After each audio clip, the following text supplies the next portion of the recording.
દેશમાં હાલ કોલકાતાની આરજીકર મેડિકલ કોલેજના હોસ્પિટલમાં મહિલા ડોક્ટર સાથે દુષ્કર્મ અને હત્યા કેસમાં સમગ્ર દેશમાં પડઘા પડ્યા છે।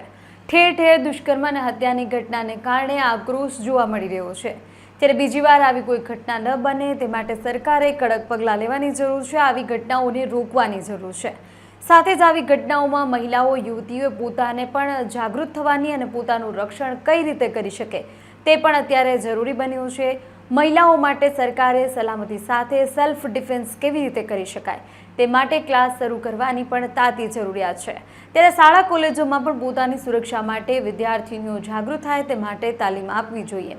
ત્યારે કોલકાતામાં બનેલ બનાવને ધ્યાનમાં લઈને આજરોજ શ્રી કસ્તુરબા હાઈસ્કૂલમાં દીકરીઓ દ્વારા સેલ્ફ ડિફેન્સનું આયોજન કરવામાં આવેલ। મહિલાઓ માટે આજના યુગમાં સેલ્ફ ડિફેન્સ શીખવું કેટલું જરૂરી છે તેના અનુસંધાને રાજકોટ ગ્રામ્યમાં પોલીસ ખાતામાં જીઆરડી તરીકે ફરજ બજાવતા રાજવીર મકવાણા દ્વારા આ દીકરીઓને સેલ્ફ ડિફેન્સની સુલભ ટ્રેનિંગ આપવામાં આવી હતી। દીકરીઓ દ્વારા ખૂબ જ સુંદર રીતે આ કાર્યક્રમ કરવામાં આવેલ છે। રાજકોટ મેયર સહિતના તમામ મહાનુભાવો ઉપસ્થિત રહ્યા હતા। સાથે જ મહિલાઓએ જે આવી ઘટનાઓ હોય છે તેની બાબતે સાવચેત રહેવું, કઈ રીતે પોતાની સુરક્ષા કરવી, પોતાની દીકરીઓ કે ઘરમાં રહેલી બહેનોએ પણ પોતાના રક્ષણ માટે કઈ રીતે પગલાં લેવા તે અત્યારના સમયમાં ખૂબ જ અનિવાર્ય બન્યું છે।